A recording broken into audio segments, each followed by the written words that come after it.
Narito tayo ngayon upang matunghayan ang nagiinit, nagbabaga at talaga namang usap-usapan at nagtitrending na latest issue ni Ate Erica.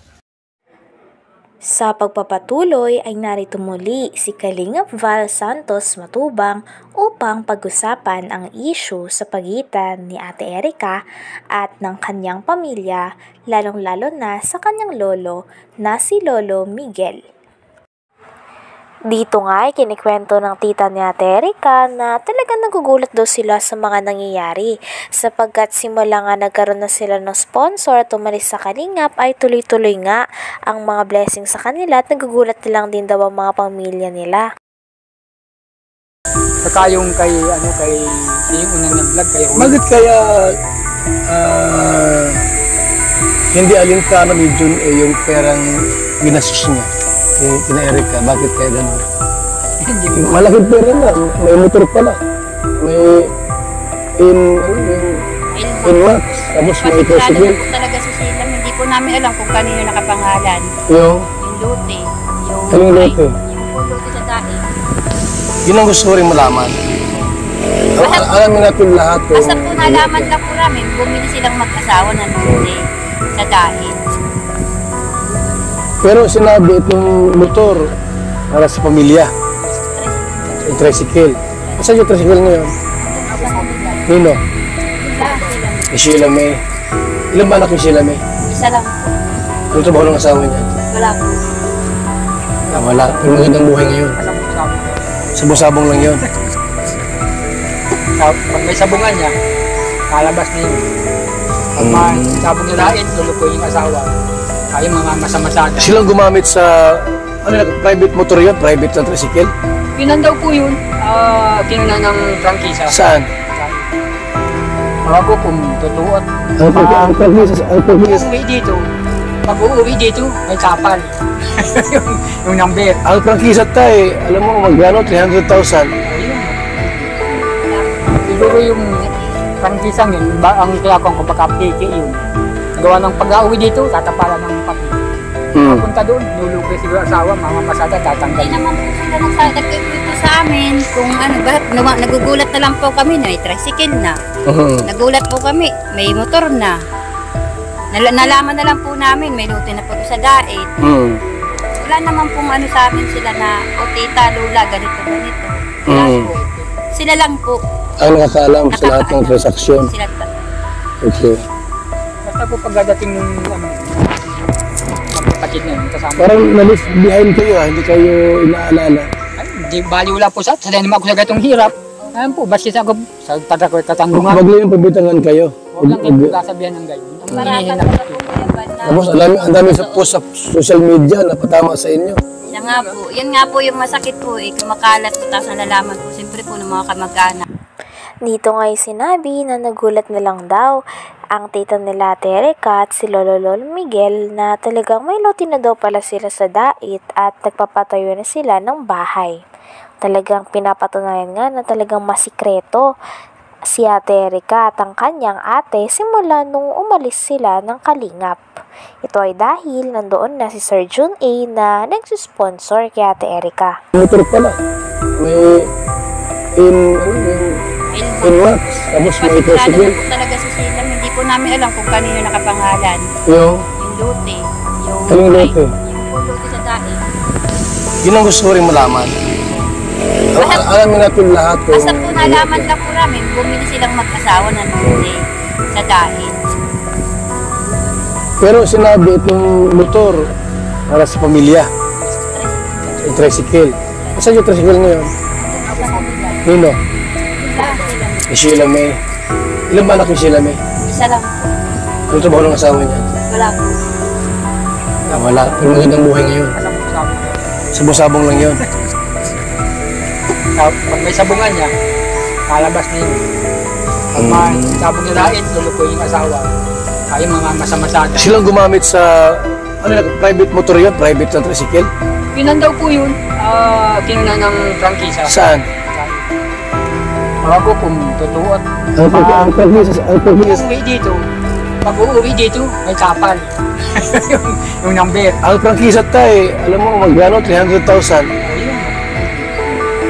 Siguro yung prangkisang yun, ang kayakong kumbaga PK yun. Gawa ng pag-uwi dito, tatapalan ng papel. Punta doon, nulugay siguro asawa, mamamasada, tatanggal. Hindi naman po sila nagkikwento sa amin kung ano, bakit nagugulat na lang po kami na may tricycle na. Nagulat po kami, may motor na. Nalaman na lang po namin, may lote na po sa dait. Wala naman pong ano sa amin sila na, o tita, lula, ganito. Wala po. Sila lang po. Ang nakakaalam sa lahat ng transaksyon. Sila Okay. Basta po pagdating ng magkapatid na yun, kasama. Parang na-leave behind kayo, hindi kayo inaalala. Ay, di bali wala po sa naman ako sa gatong hirap. Ayun po, basta sa ako, sa tatak ko katanggungan. Huwag lang yung pabitangan kayo. Huwag lang kayo kasabihan ng gayon. Ang hinihin lang. Tapos ang dami sa post sa social media na patama sa inyo. Yan nga po yung masakit po kumakalat po, tapos nalalaman po, siyempre po ng mga kamag-anak. Nang isip po nila sa amin, meron kami. Magulang ko po. Kaya yung dun po ako na nag-post na po talaga, nagpadala na ng video para po matuldo ko na kung sino po talagang may sala. Dito nga sinabi din nila Lola Miguel na wala daw silang kinalaman nung una sa pagpapanggap nila Ate Erica na ito ay naisa nilang umalis sa Kalingap dahil sa pag-aaral.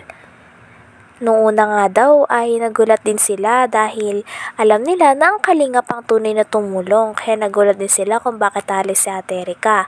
Ngunit nung huli ay napilit din sila nila Ate Erica na magpanggap at kausapin ng Kalingap na sumunod sa kanila. Kung alam, bakit siya nakikialam sa pamilya niyo ay? Magasaan niya. Pinapalabas po kasi niya lagi Kuya Bal si Erica, lagi daw po dito, maganda ang pakisama namin, maayos pa daw po kami. Gusto po kasi niyang panindigan namin na oo, kahit naman po pumupunta dito si Erica. Nagbibigay daw po sa amin ng sustento si Erica. Gusto po nila Hindi naman. Oo, kahit di naman. Nasa totoo lang naman po ako, kaya po ako nagsasalita ng ganito.